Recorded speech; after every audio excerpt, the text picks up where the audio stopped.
Okay, so I think recording is started. No, it's not started. Okay. Okay, so good afternoon, everyone. Thanks for joining. Today, our speaker is Shamik Banerjee from IOP Bhubaneswar. He's going to talk about scattering, amplitude, celestial, and Carrollian. Over to you, Shamik. Okay, thanks for the introduction and for inviting me to give this talk. So the thing is that well, in some form or other, actually you have heard about this talk, I think, in the past. So let me start by saying that these are the references. So this is the basic, like the most recent thing which actually I'll be talking about, but this is based on this, and this is the basic work which was done by Sl2c and Shaw. So I will just do a brief introduction, because the thing is that it turns out that, well, so whatever we have talked about in this particular work, this most recent work, it was we anticipated that some things like this should be there for probably last 2-3 years after these works, but we wrote about this only recently. So let me just start by saying that what is celestial holography.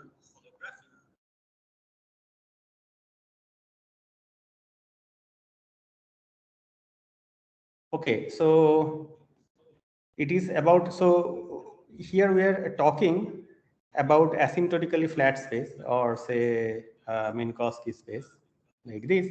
So this is the Penrose diagram of the Minkowski space, and we have a scattering process like this.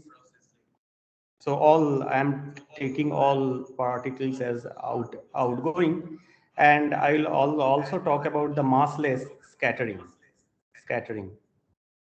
Okay. So after scattering, so these particles, they all reach say Scri plus. Okay. And the celestial sphere, so that's let me draw a separate picture for this. So it's a space like cross section for the Scri plus, and since we are working in d equals 3 plus 1, so it is basically a sphere S2. So it's logically it's a sphere. Okay, and this S2 is what we call the celestial sphere.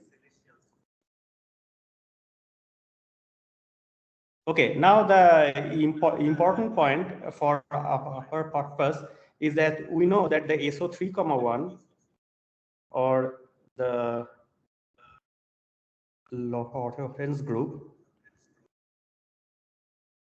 or SO3, 1 or the Sl2c, so that basically acts on the sphere, on the celestial sphere,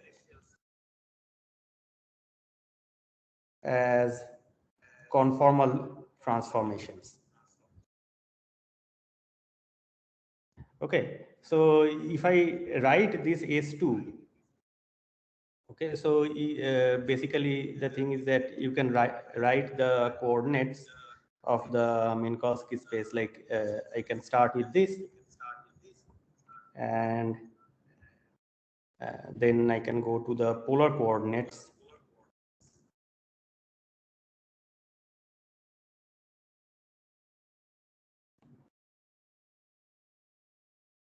Okay, and from there, what one can do is that one can introduce this retarded coordinate u equals t minus r, and then we can see that this ds is square, so that becomes some du square minus, I think, 2 du dr, and then I have r square d omega 2 square. So d omega 2 square is this metric. Now, if I write the sphere metric in terms of the stereographic coordinates, then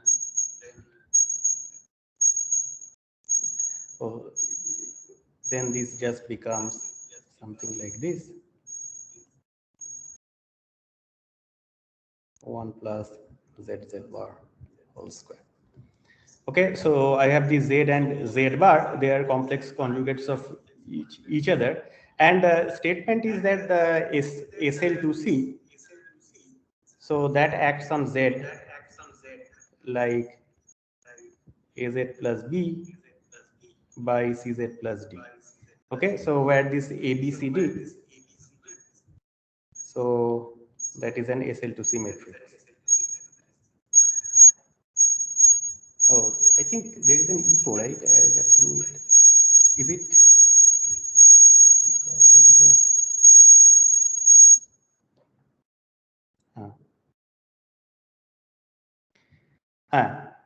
so now the point is that, so essentially the celestial holography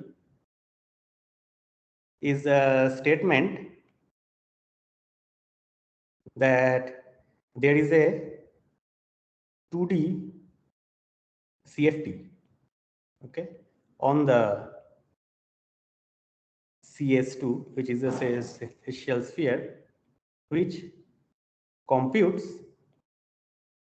or rather whose correlation functions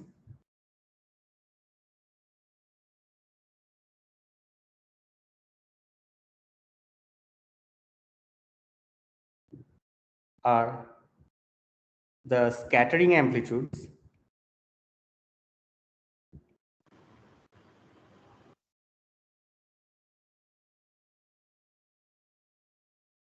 in asymptotically flat space.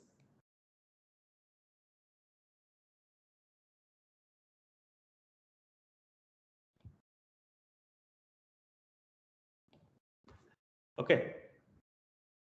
So now the point is that, so there must be, so what it tells is that, so this essentially implies that there must be a way of writing down the scattering amplitude as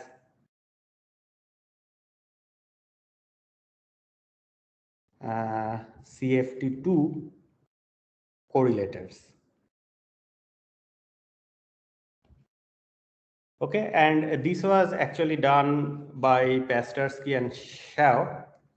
Actually, Sl2c, Sl2c, Strohinger, so they had an earlier work on this, but mostly fleshed out in this particular work. So what they did is the following. So we are talking only about the massless scattering amplitude.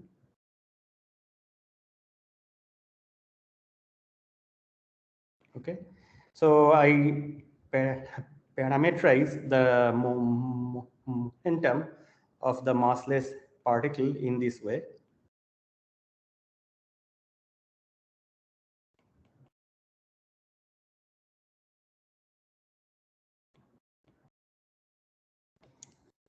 Okay, so now suppose I am just okay, so now the S matrix can be written as some omega I, zi bar, and then I have a sigma I, which is the helicity, and then I have this epsilon I.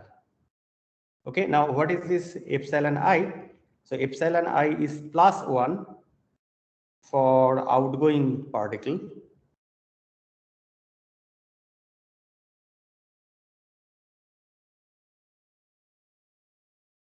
and epsilon I is -1 for incoming particle.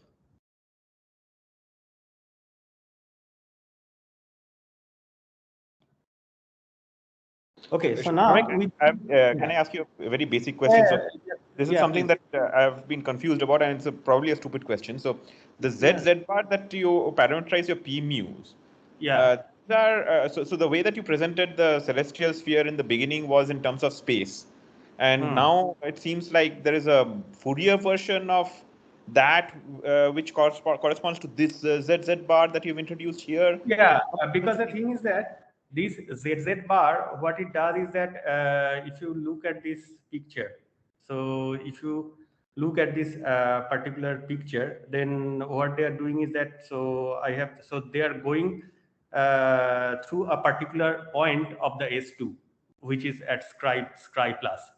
Okay, but the point is that now this ZZ bar, if I write P mu in this particular way, so suppose I have this particle and this is going in the this direction. So it has a P0 and a P. Okay. Now the point is that since it's null, so P0 square is P square, and in particular, what it means is that if I look at the space of direction of motion, okay, so this essential, so or I can write as P1 by P0 square, P2 by P0 square plus P3 by P0 square is 1. Okay, so basically P by P0, so that's a unit vector, and that essentially gives you the direction of motion I see. Of the particle, right? Now, since this is a unit vector, what we are doing is that you are just writing this unit vector in hat. We can write as z plus z bar by 1 plus z bar minus I z minus z bar 1 plus z bar and 1 minus z bar by 1 plus z bar. And these z and that z are they have to be the same asymptotically, because these are free. Okay. They interact here, and now they move like just like free particles, and they have a fixed direction of motion, which is the n hat, and that is essentially the sphere that we see. That's the sky. Sure. Thanks. Yeah. But the Sl2c construction actually applies also to massive particles, right? Yeah. But there this interpretation of ZZ bar will go away, is it? Yeah. This interpretation will go away, but so I will not talk about that. But the thing is that they are the integral transformation that they do. So that uses some the ADS3 bulk to boundary propagator, and there of course the ZZ bar is there, but it loses its interpretation in this way actually. Yeah. So I am just talking about the massless case because that is basically the thing that I. So most directly, this is some sort of momentum space construction. If you want to think of both massless and massive particles together, this ZZ bar, is that correct? Well, this ZZ bar in the after the machine transformation. In the massive case also, you can think of this ZZ bar as celestial sphere, because I think basically the reason is that you can one way of doing this is that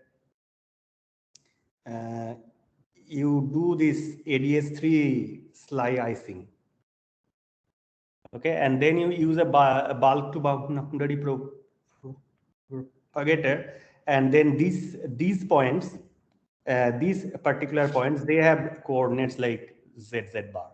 So you basically pull it back to Scri plus. Yeah, but I'm just saying that somehow this ZZ bar is not coming from momentum direction, so it's somehow seems more auxiliary, right? That is only for the massless case actually. Yes. Yeah. So nice. That's true. Yes. Yeah.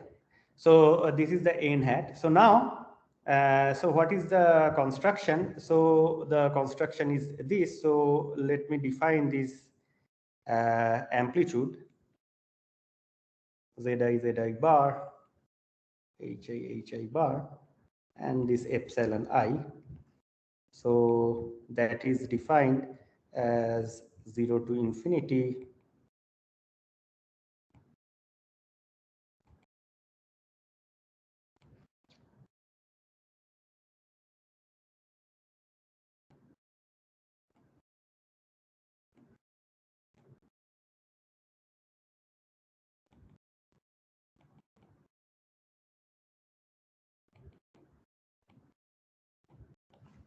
Okay, so this is the integral transformation, which basically gives you this A. So it's a function of this z bar, h bar, and epsilons are of course there. And the thing is that this hi, so that is defined as delta I plus sigma I by 2, and hi bar is delta I minus sigma I by 2. Okay, so you can see, so this delta I is essentially hi plus hi bar. So these are just, they look exactly like the correlation, like the h bar that we define in a 2D CHEP-th. Okay, and now what one can show is that if I make an Sl2c transformation, then this object transforms like the correlation function of a conformal field theory. So this becomes product over I.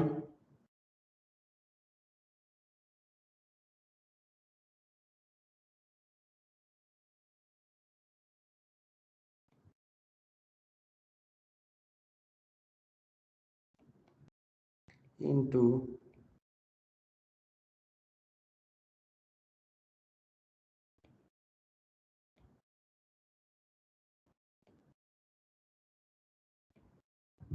okay, where this zi prime is essentially this. Okay, so now you can see that this is essentially the, so this is how the correlation function of a two-dimensional conformal field theory will transform under the Sl2c. Okay. Now the important point is that I can define. So if I start from this, well, so that means what it basically tells you is that I have this. So I have this sphere. Okay, so this is the CS2, and I have defined these objects A, which are defined on this say facial sphere, and they transform like the correlation function of a two-dimensional conformal field theory.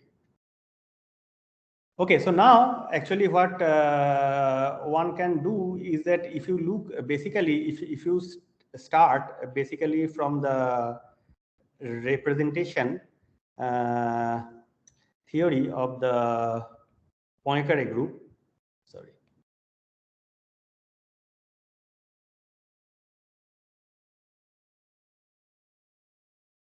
So this is basically a two-dimensional field theory. Okay. Now, if you start from the representation theory of the Poincaré group, okay, then actually what one can do is that one can introduce and basically you can introduce a modified version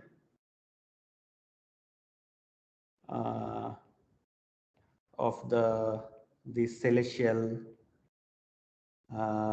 holography, which is actually three-dimensional instead of two-dimensional. Okay. So I actually, so this was done by me into A, and this is what is basically required if I want to go to the Carrollian picture. So now, basically, you can think of this as, so I have the Scry plus, okay? So I have a ZZ bar coordinate here. And then I have a, say, some retarded time U, okay? So it's a three-dimensional space, which has three coordinates now, which is U, Z, Z bar.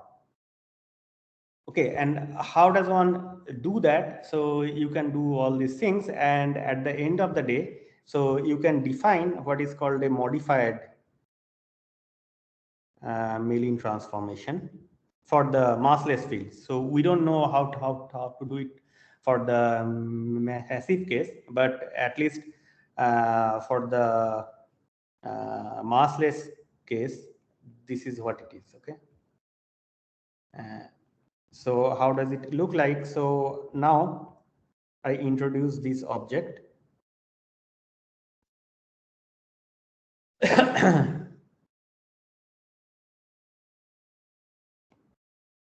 So rest of the things are same, except that now I have introduced a U of I. So it's a object which you can think of it as if it's defined on Scry plus instead of the CS2, and this has the following form.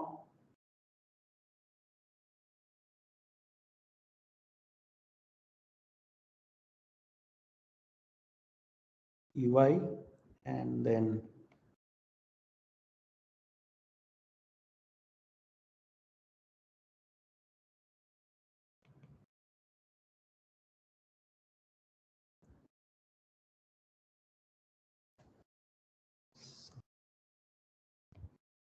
so this is sigma I and epsilon I.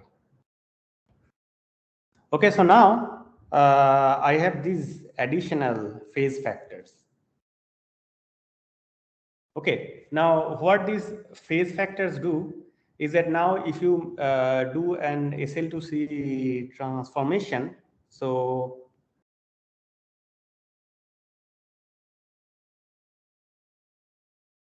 this object, this three-dimensional object,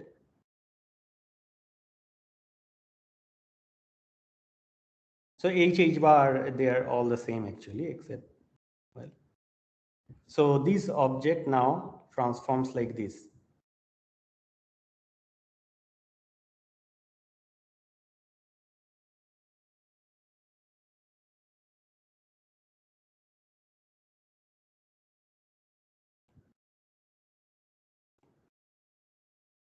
Into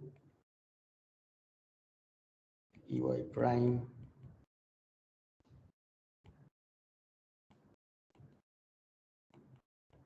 epsilon I. Okay, where now this U prime has this form and Z prime, of course, has the standard form. Okay, and the same as Z bar. Okay, now this is now an object which you can think of as defined on the Scry plus because it's a function of U, Z, and Z bar, and you also have the same H bar and things like that.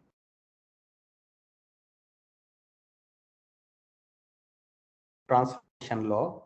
What one can show is that this is precisely how the coordinates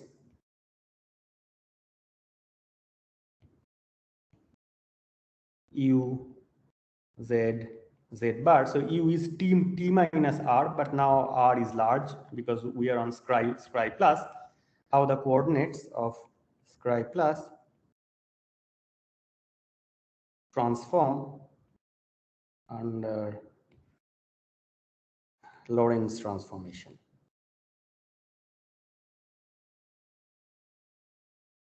Okay.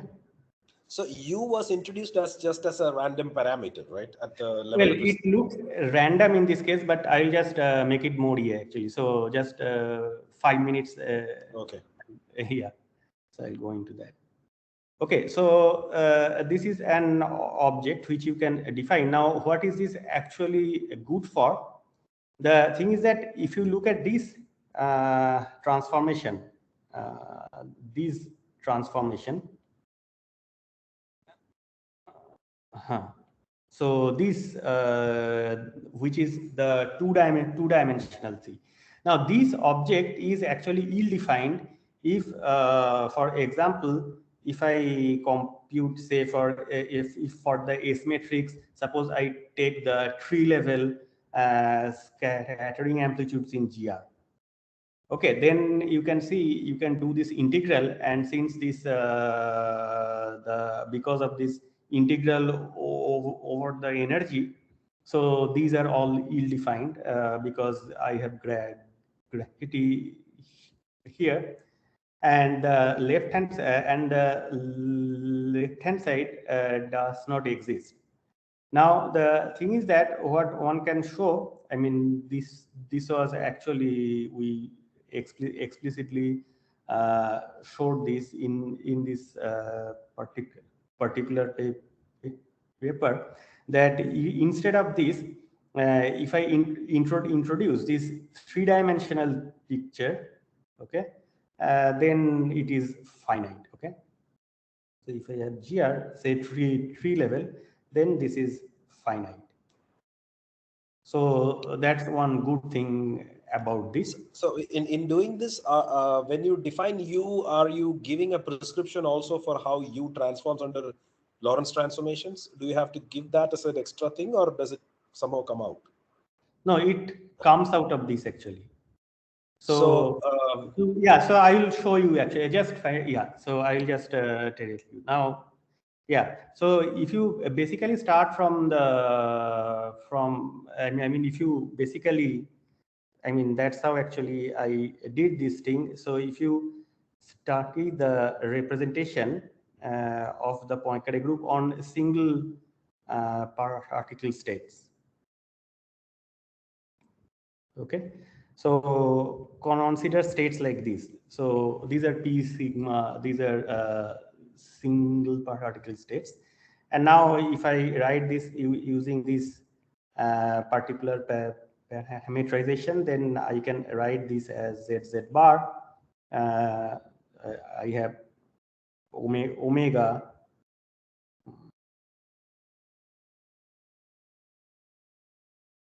sigma. Okay, and then going from here to here. Okay, so that's a change of basis. Okay, and how does one go? I mean, this is essentially the Mellin transformation.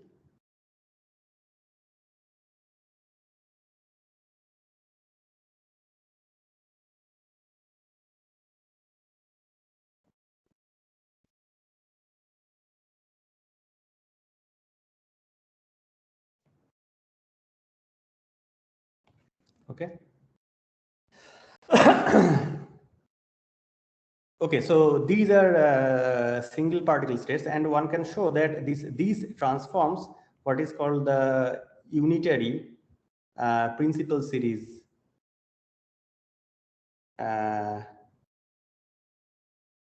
representation of Sl2c. So these you can, so now you can think of this as a state on.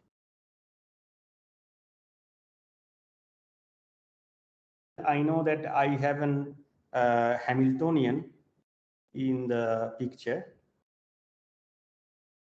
So it's a free particle Hamiltonian. And what I can do is that I can introduce this state.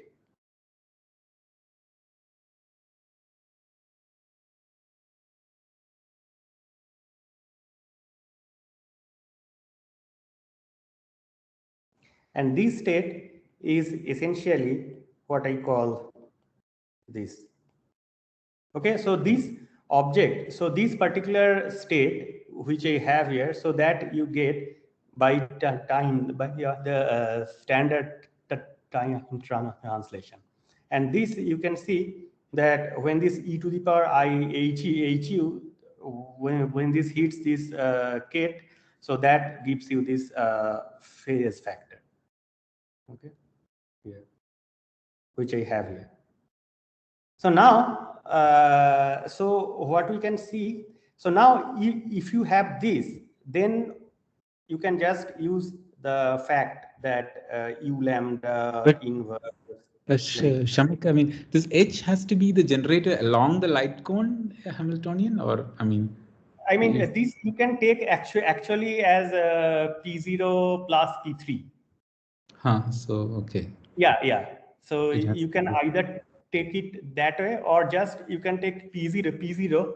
The only difference between the two will be that basically this U, the small u which I wrote.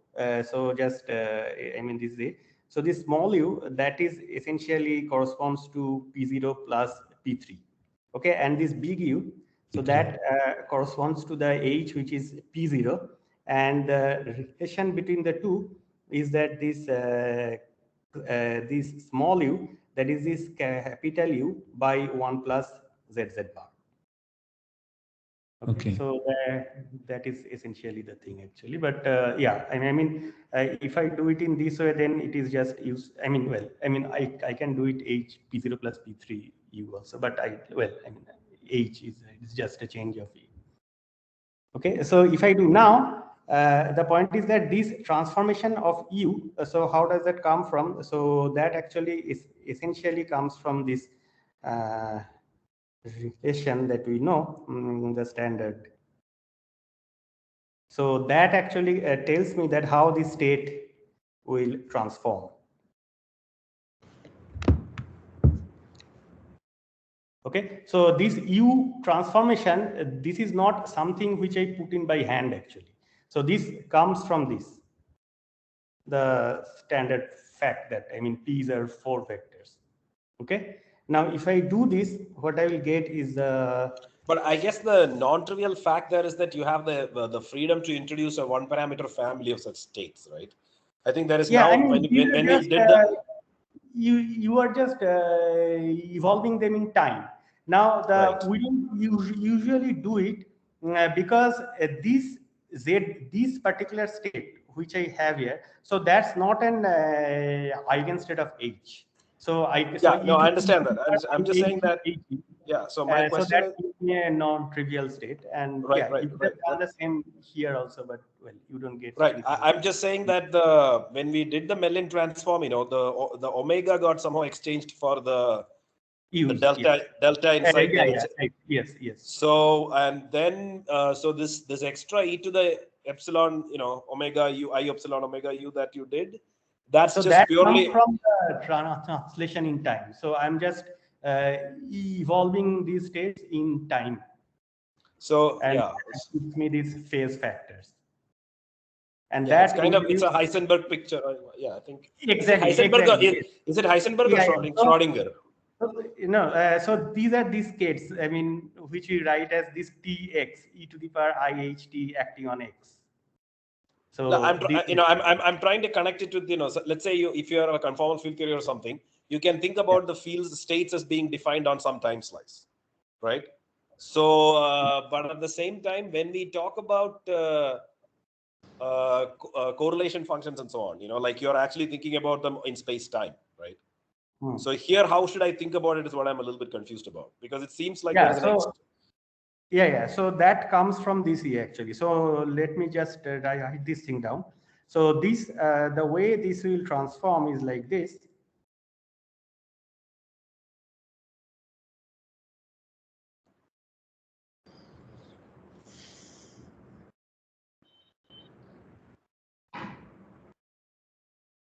Well, I'm doing a little cheating actually. Yeah. And then AZ plus B by CZ plus D and things like that. Okay, so this basically tells me that if I make a Lorentz transformation, then this U, I can think of this U Z Z bar as going to these coordinates. Yeah.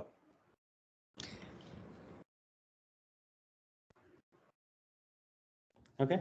So what I can now do is that I can now introduce a three-dimensional space. Okay, one of the coordinates is u, and then I have z bar, and the action of the Sl2c on this space is just like this. No, that's definitely very nice. I'm just trying to. And yeah, okay, this I'll maybe ask. is essentially the scribe class actually.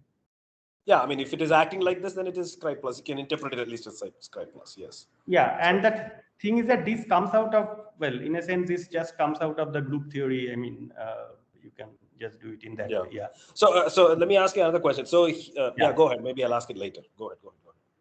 Yeah.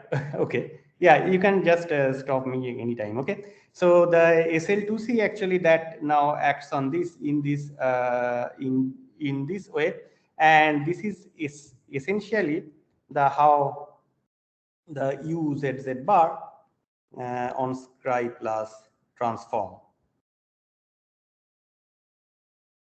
Okay, so this basically tells me that I can think of these states, these u, z, z bar, h bar, these states as located on the scribe plus.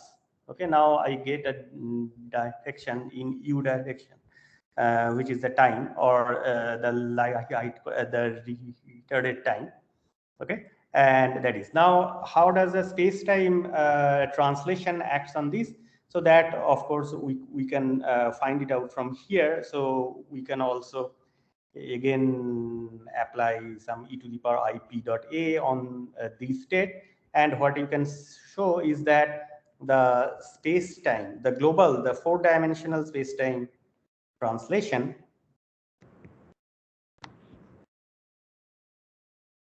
acts on the u z bar as u going to u plus a plus bz plus b bar z bar plus c z z bar, and z goes to z and z bar goes to z bar. So under global space-time translation, z bar will not change, only the u will change.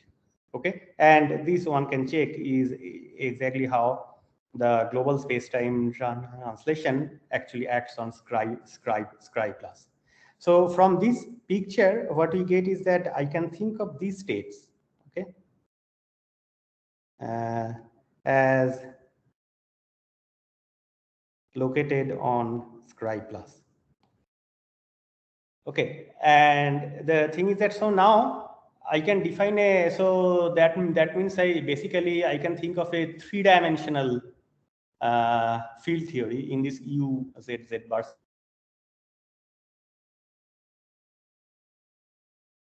thing that I was talking about, and this is how one can get it.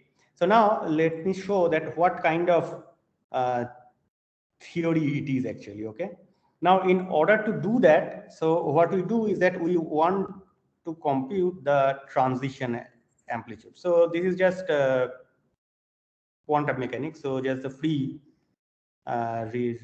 relativistic part.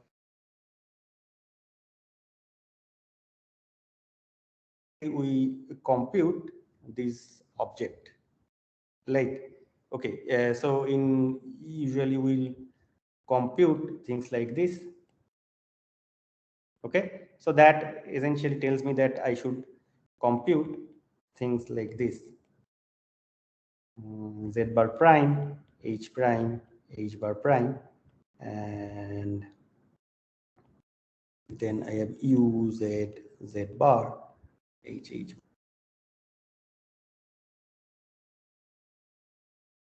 Look like now it is actually quite easy to show. I will show you how it looks like. So this has this structure. So this is ultra local. So you don't have any movement in the z direction. On the other hand, well, so basically you get a delta function of h this thing, and then you have a structure like this, -2. Okay, so it just moves in time. So it can't move in space. So it is fixed at one point of the space. So if I draw this picture in the U ZZ bar space,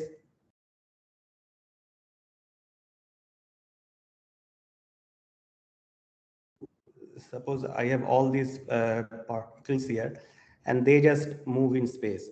They just go straight. So they don't. They're. It's not that just that they are not non-interacting. They can't move in the space direction. And if you have heard about this, so this is some sort of this theory of fractons. So this looks exactly like that actually. So things can't move in the space direction.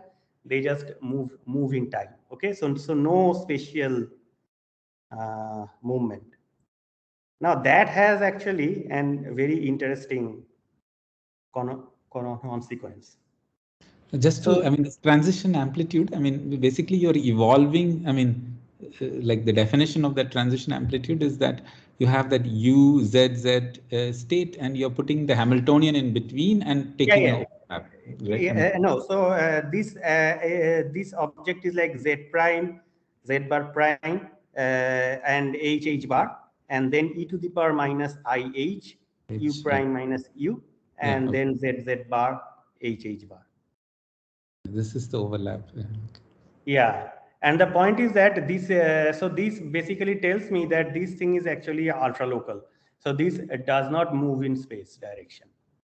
Okay, so that is a feature of this three-dimensional field theory, and this is actually, I'll just well, I mean, this is also I mean, I have, well, I mean, I think this thing is there, these fractons, so they are there for a long time, and it looks like that it may have something to do with this actually. Now it has more things. I mean, it is not just that. Yeah. Now this has the so now you can see that this has an interpretation. So if you think of so where does, yeah. So before I go into other consequences of this, so where does the Carrollian picture comes into play? Okay, so let's start with a, suppose I start with a 2 plus 1 dimensional just Lorentz invariant theory. Okay, so I have these icons there. So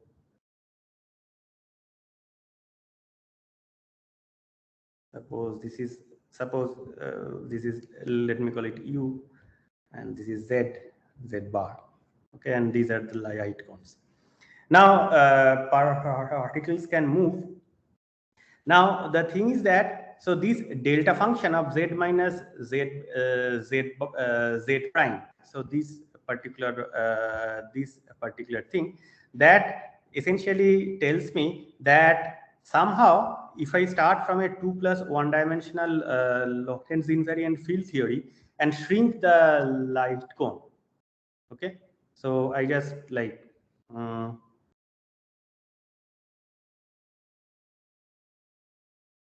so just suppose it is something like this, then I should get a picture like this, where I don't have no movement in the space direction, and the time and the light cone has shrink. Okay, so this should have exactly this kind of behavior.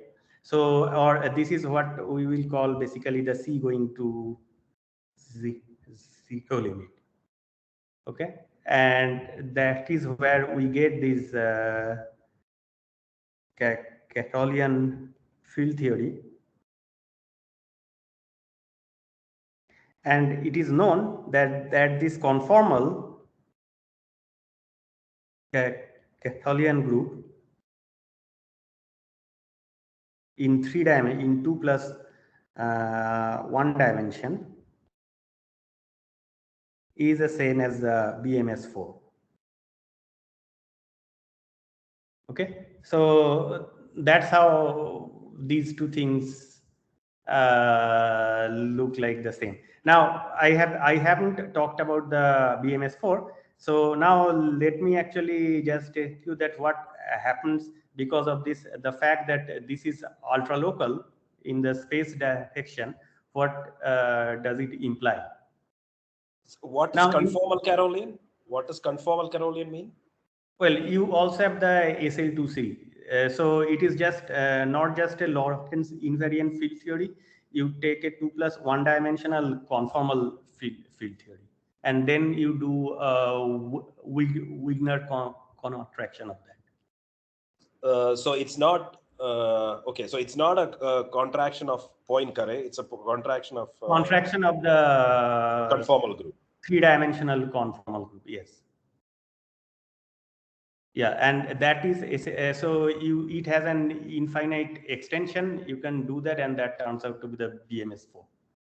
Okay, and they have the same. So the physics of this and that. So this three-dimensional thing, which I did here, and that actually looks like the same. Now the thing is that, so what happens? So where does this BMS4 actually comes from? So it is extremely easy to see in this particular picture that because of this ultra locality in space, so that is so let's again look at this.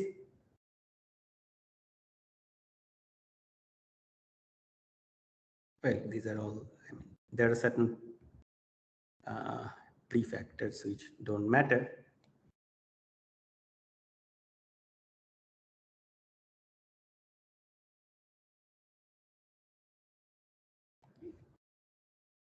Sorry. Sorry. So sorry, this is actually, oh, I made a wrong statement at some, okay, I'll correct it. Actually, it is not true. This is the main difference from the, that this is not there.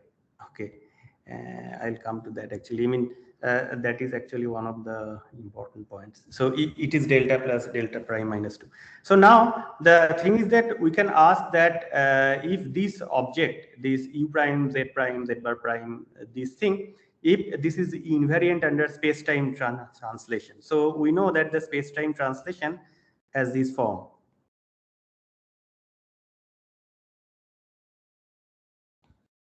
Okay, so this is of course invariant under this because of this delta function of z minus z prime. Because if I take u prime, so u goes to this, u prime goes to u prime plus a plus bz prime plus b bar z bar prime plus c z prime z bar prime.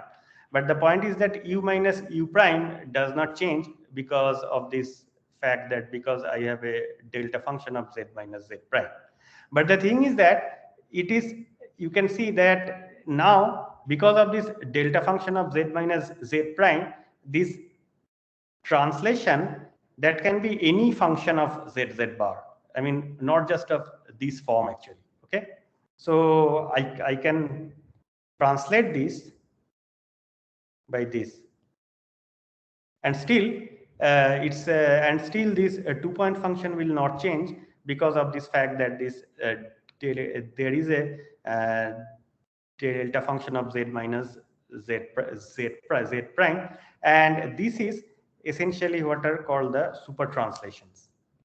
So this field theory, so this 2 plus 1 dimensional free field theory, that has a super translation invariance because it is ultra local in the space direction. Okay. Okay, and this is essentially the mechanism that in these types of free field theories, you get an infinite dimensional symmetric group. And the thing is that, but the point is that this is a free field theory, so you could ask that what happens if I go to the interacting field theory, and there the statement is that if it is dual to a gauge theory in the bulk, then this infinite dimensional symmetries are still there. So that is essentially there. But the thing is that so this essentially you can see that so this field theory which I constructed on this Scribe Plus, so that actually has a BMS4 symmetry. Okay. So that is essentially what we wrote here. Like we were thinking about these things for some time, that I mean these two ways, like one can talk about the Carrollian field theories, and then this says Sl2c, and they must be same in some sense, and this is true. Well, now to just make it more, so in this Carrollian algebra, I mean, that is very, I mean, how close is it to the Galilean case? Because you're taking some contraction. I thought it is some, I mean, if you imagine some I think actually, I honestly speaking, I don't know actually how close. I mean, the reason I'm asking is, I think one is C going to 0 and one is C going to infinity, I think. In infinity, yes. Yeah. So that's the two opposite limits. And I think that I've heard Glenn Barnish say that the Galilean limit has the wrong sign for H0 or something like that. The time evolution is slightly screwed up or something. I don't know. Yeah. So it's not quite the same thing. Yeah, this C going to 0 and C going to infinity limit. So they're I have heard that, I mean, they're dual in some sense actually. I mean, one can probably. But I mean, this Galilean thing, if you find this overlap, it will be something like a Gaussian, right? I mean, the usual propagation. I think so, yeah. It won't be local. It won't have this structure actually. Yeah. So now let me actually show. So basically, now let me talk about this Carrollian field theory a bit more, and what we proposed in this work is that so what one can do is that so I talked about this correlation. So these objects.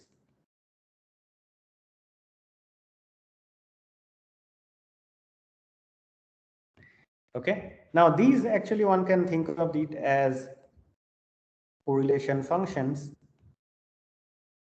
of these fields, primary fields. Okay. And how does it transform under this conformal or the Sl2 transformation? So that is essentially, of course, as this form like well.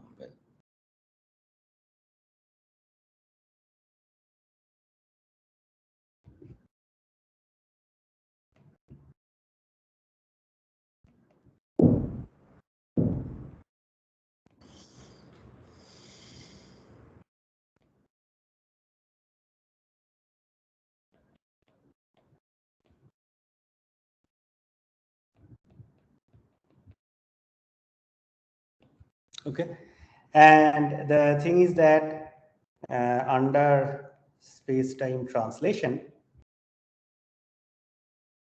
this just goes to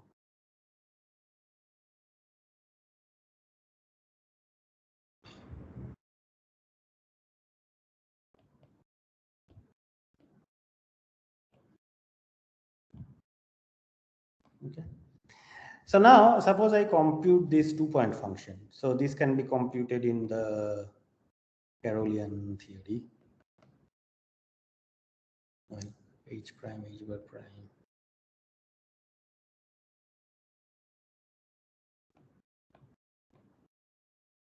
Okay.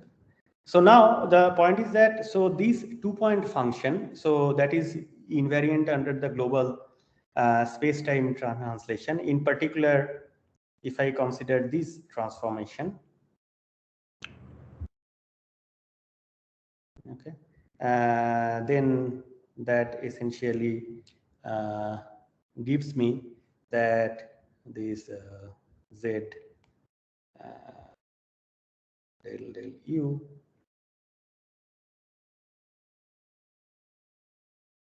u prime on this 2-point function is 0, and similarly this.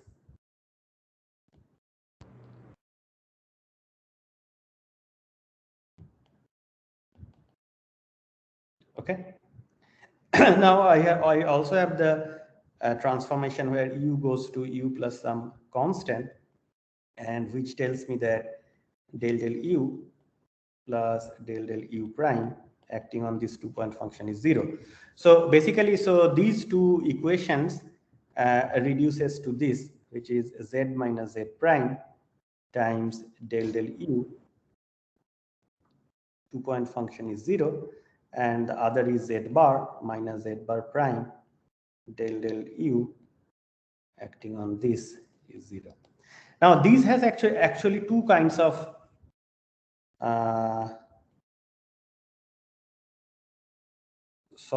solutions are there. So the first kind is where you take this to be actually 0. So this 2-point function does not depend on u at all. In that case, this object is exactly the correlation function of a 2D CFT. Z minus Z prime to the power 2h, Z bar minus Z bar prime to the power 2h bar. Okay, it has to have this form because then I have the, once I claim that there is no U dependence, the Sl2c is acting on ZZ bar in the standard way, and then I have the special conformal invariance, so that actually essentially gives me this form. Now, what gives you the more, the things that we are interested in are the ones where I have this solution where this is proportional to delta function of z minus z prime. Okay, so now if this, so if del u times this is proportional to delta 2 minus delta 2 of z minus z prime, then these two still hold because they are multiplied by z minus z prime and z bar minus z bar prime. And then if I take this one, then I can get back the answer which I wrote down.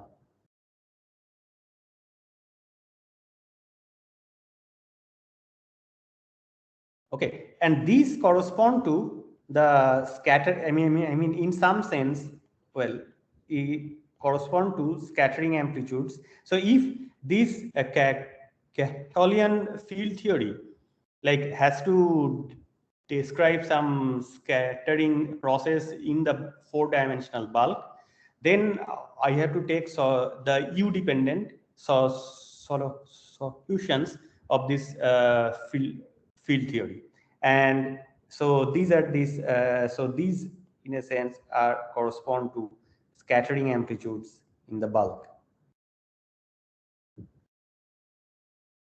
Okay, so basically our idea is that, so there are two branches.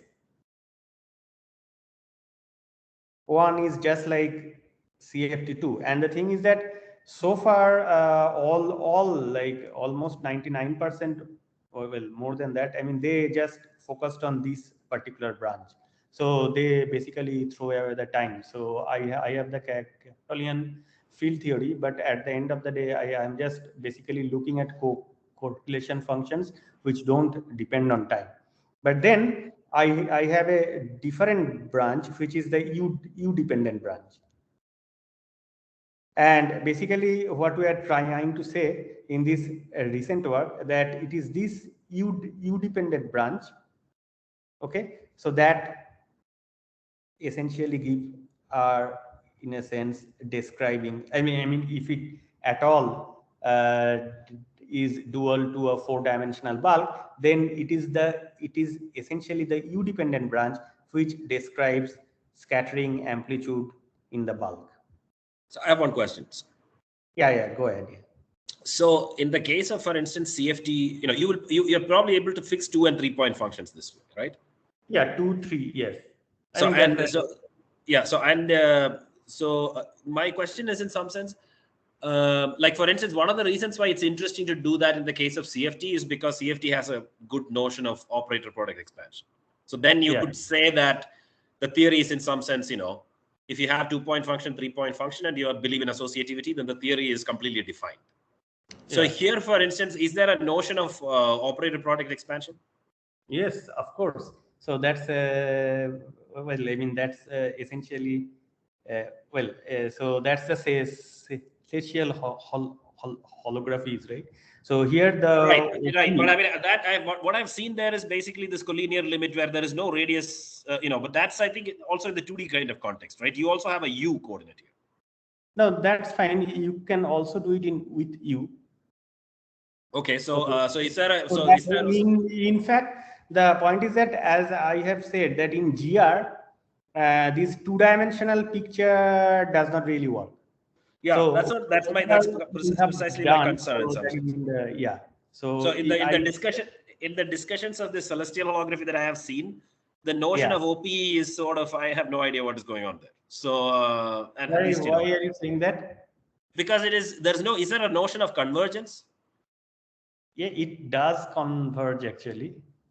It has it has quite standard looking. Yeah, for example, I can write down one OPE like this. Say, so it's a So it's a suppose. It is of course not part of this talk actually, but suppose it's G plus delta. Suppose it's a positive helicity graviton.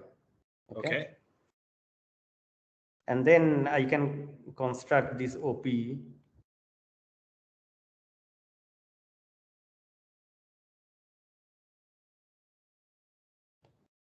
So that will be like this. So B is the beta function.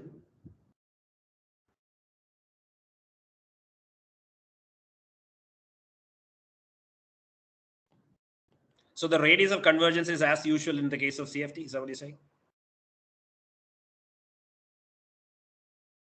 So if the next insertion, until the next insertion, it's convergent. Yeah. It's completely standard. Is that correct? Yes. Okay.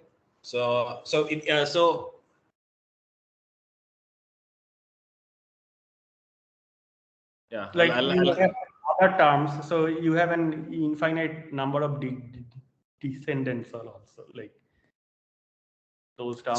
So what makes the celestial theory different from a standard conformal field theory? Well, it has essentially, standard conformal field theory.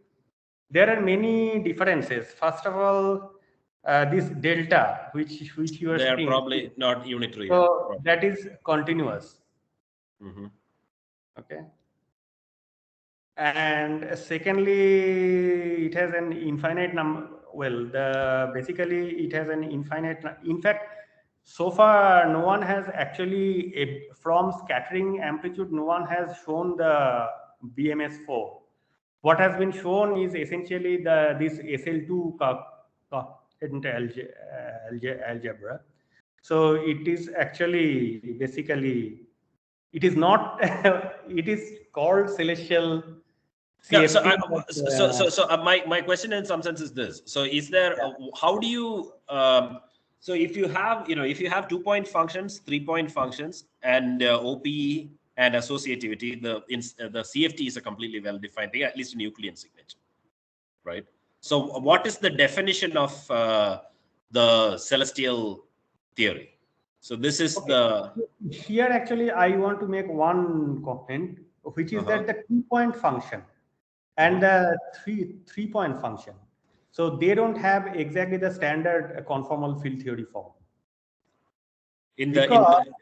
Because of the point that if I, for example, if I am working in 3 plus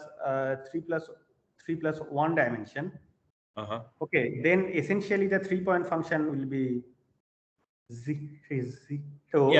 I think in 3 plus 1 dimension, 3 plus 1 signature. Yes, that's right. Because I don't have any 3. Then you can go to but also one question there. I think it is tied to masslessness, right? It is tied to masslessness. Yes, absolutely. Okay, anyway, go ahead. Yeah, so that is the thing actually. Yeah, but I was not planning to talk about these things. So no, but I think, but it's anyway. I think it is kind of tied, and I mean, one of the reasons why I yeah, invited you. Is so this yeah, is so interesting I stuff. think those things just actually, yeah, I mean, they just go on for a ride in the sense that, well, if you can write down a field theory with this, I mean, in 3-dimensional field theory with these symmetries, I mean, that should have OP. But the bigger issue is something else actually. So what is it? the bigger issue is this, that we have not in celestial holography. The BMS4 has not exactly been realized. So that is the elephant in the room actually. So we always talk about BMS4 conformal field theory, but the point is that if you start from the Feynman diagrams, like which we know it works absolutely fine, at least for the tree level, yeah, so they don't give rise to the BMS4. I thought I mean, this is probably my ignorance, but I thought the statement of Strominger and company was that this, the subleading, sorry, the soft graviton, soft graviton theorems are, so at least for the super. So you're talking about, you're saying that I guess super translations are easy to get. Is that right? Super translations are fine, yeah, but for a conformal field theory, you need the extended BMS4. So you need the full Vihasro algebra. Now the thing is that has not been realized. Like what has been realized is essentially the super translation. Then there is an Sl2c coherent algebra, and then things like that. And since this talk is being recorded, I'll not go into further details of this. But the thing is that this is the big question, that where is the extended BMS4? So basically, it's the things like the subleading soft graviton theorem and so on. Is that the subleading? Yeah. So the basically the story is that you have the subleading soft soft graviton theorem, and suppose I have this subleading soft graviton, okay, and then you do a shadow transformation of that, and that gives you the stress tensor. But the thing is that we have recently, like me and this is still like I mean discussion in progress. The thing is that you can do this, but what does not really work out is the TT-OP. So you don't get the standard conformal field theory TT-OP. So you get standard T phi, but not TT. By phi, I mean some primary field, but not TT. So this is so this works out fine. Now there is some here, and the thing is that I mean that hopefully, I mean, we'll so these actually so now what we are actually just so this looks more like a, rather than a conformal field theory, this looks more like a two-dimensional gravity actually. Some two-dimensional gravity in light cone gauge, because that naturally gives rise to this Sl2c algebra. So that is the thing. So this extended BMS4 is a tricky thing actually. And when I am saying that this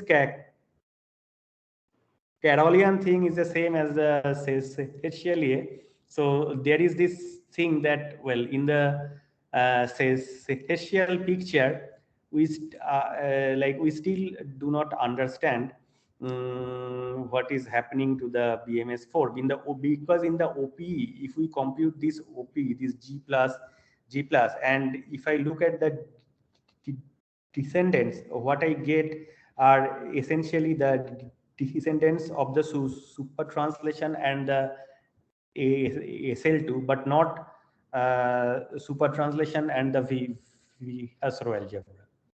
So which we initially thought that we will get that, but we have not obtained it. And then we actually, well, I started looking at this thing, but then it seems that, well, T5 fine, but the TTOP is not like the 2D conformal field theory. So there is something going on there. So the Carrollian thing is more like a three-dimensional perspective, correct? It's a three-dimensional perspective, and it has the BMS4, the extended. So that's what they will say actually. Yeah. Super translation is fine. So that old BMS4 is actually untouched. So that is, no one can play with that. I mean, it always holds, but it is so in the Carrollian thing that you're talking about now, the super rotations are also there. Is that the statement? Yeah. So they talk about the extended BMS4 actually. So you start from the three-dimensional conformal field theory, and then you do a Wigner contraction of that. But then you get a finite dimensional group. But the point is that then they are saying that, well, yeah, it can be extended, and then the natural extension is the extended BMS4. Yeah. But beyond that, I think actually whatever EA is that essentially this point that there are two branches in the Carrollian 2+1 dimensional field theories. The correlation functions, they have two branches. One looks like the CHEP-th, and the other one is the U dependent, and it is the U dependent ones which should be, like, if they at all describe a four-dimensional bulk, then it must be the U-dependent correlation functions, which should correspond to scattering amplitude in the bulk. So that's what we said actually in this work. Yeah. So and I'll just make one final, sorry, and then So the two branches you're talking about, one of them is can be obtained from CFT contraction, and the other one cannot, and the one that cannot is the one that you're talking. These ones can't. Yeah. Absolutely. And the thing is that the important point is that if I start from an ADS4 CFT3, and if I take the flat space limit, then that is very confusing, because it looks like that, well, you can't get these U dependent correlation functions from there. Okay, I'll ask this. So maybe you should finish the talk, and then I'll ask you the same question I asked you about. No, so I think I'm just kind of done. Okay, so then let me ask it this way. So I think what I mean is, like, if you have an OP, like if you have the 2-point function, 3-point function OP, and the bootstrap, then the CFT is basically defined, right? So the notion of cases we can do actually, because there are these infinite dimensional algebras. You can write down states for that. Then that decoupling gives you differential equations which you solve and get the scattering amplitude. So that is bootstrapping the C less than, like, between, I'm not talking about actually solving the bootstrap conditions and constructing them, which is a more difficult task, let's say. But I'm just talking about the fact as a definition. No, just one point is that surprisingly it can be done actually. Yeah. So, but I think that I'm a little bit suspicious of, because if you're able to fully solve it, probably it is more like a minimal in some sense. So, right. Fully solved means not all kinds of scattering amplitudes, but some sector of scattering amplitudes can be solved in this way. For example, the MHV sector, so they can be solved by infinite dimensional. But I'm talking about more than that actually. Yeah. Sure. That's fine. But my question is more like a sort of a what would constitute a definition of the hologram? That's what I'm trying to understand. So in the sense that, do you have a set of OPs that you have?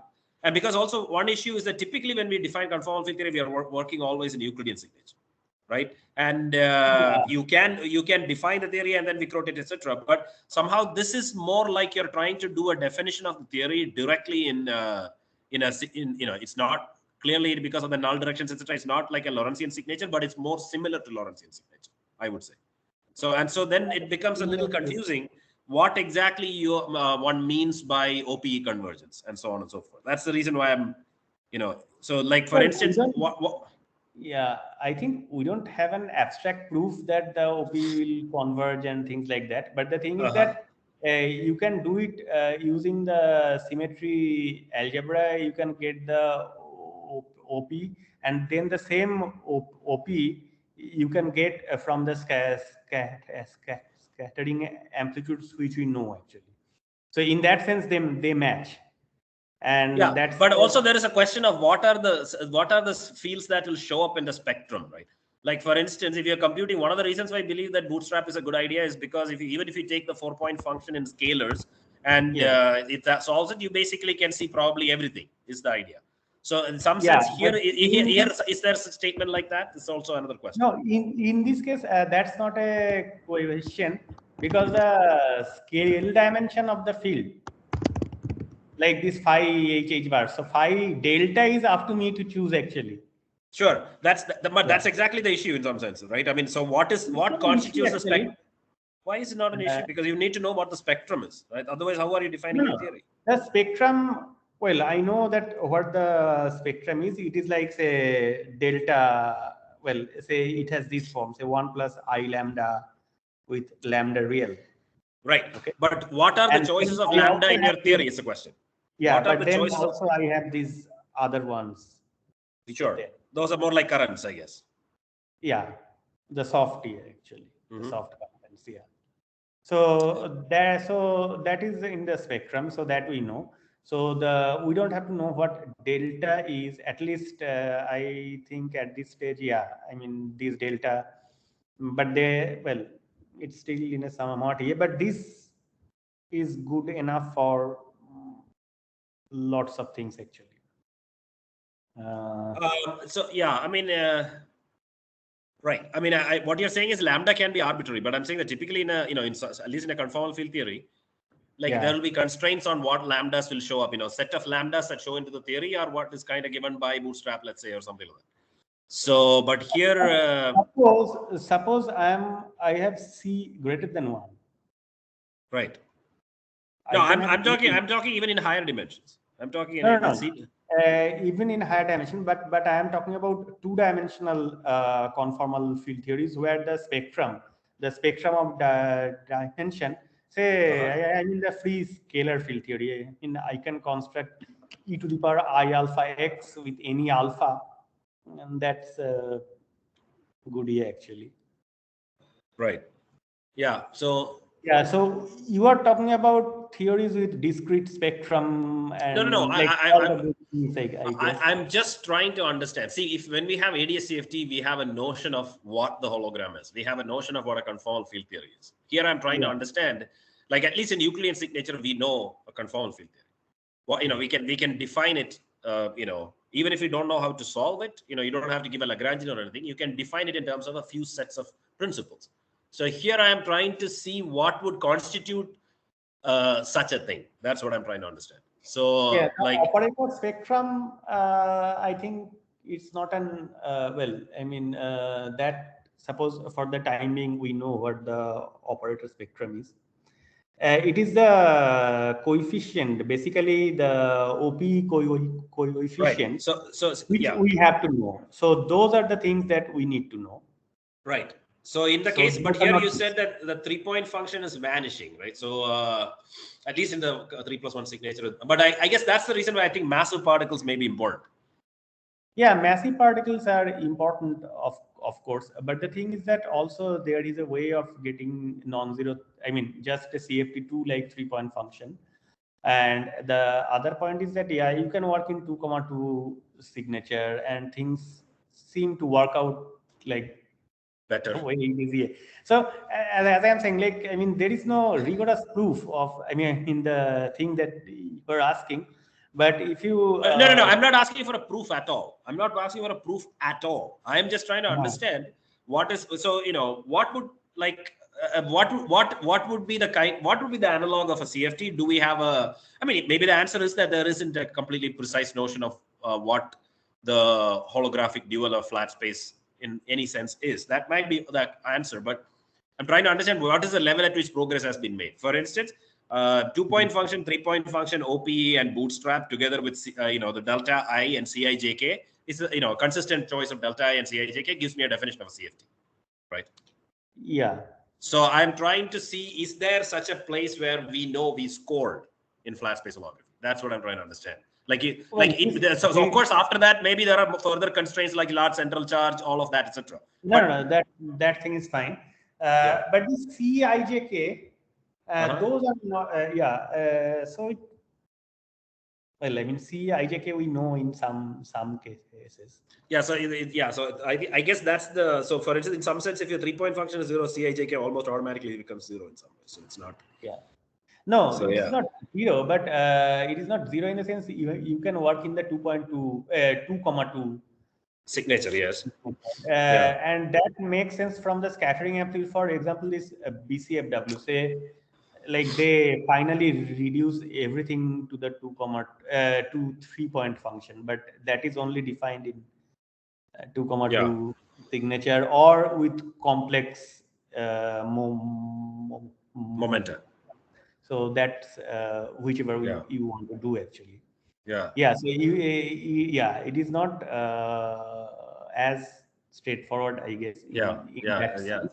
Anyway, I mean, I think sort of answers my question. Client space somehow has some role to play actually. Yeah.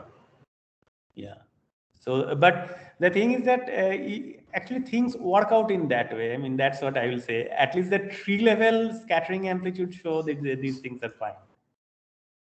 Yeah. Right. But I mean, tree level is, in some, like I'm talking about not solving the problem at all. I'm talking about what the definition of such a thing would be. That would be a nice, very good. Of course, no, the tree level I'm saying, because that is where you can check whether you are on the right track or not. I'm just saying that it's a good check actually. Like I can do abstractly this thing, but I don't like actually because we can be on the completely wrong track, right? But at least that tree level amplitudes that we know, they show that we are not doing something which is. I would kind of think the other way actually. I would kind of think the other way. If we have some good principle on which to hang our theory, then I think it is like the theory is like, like, I mean, sorry, most bootstrap, most of the time we're not able to solve bootstrap, or most conformal field theories are unsolved. But at least we have some, we still believe we have some understanding. We have more. But anyway, I think it's a very nice talk. I kind of, sorry, I'm kind of asking a lot of questions, but I kind of wanted to hear. No. I mean, this is what I expected. But this OP, I did not talk about because it was not really part of this year. No. But I think I let you finish what you wanted to say. Hopefully. So this is essentially the point actually, and I think I did quite well. Which time actually I'll say. All right. Yeah.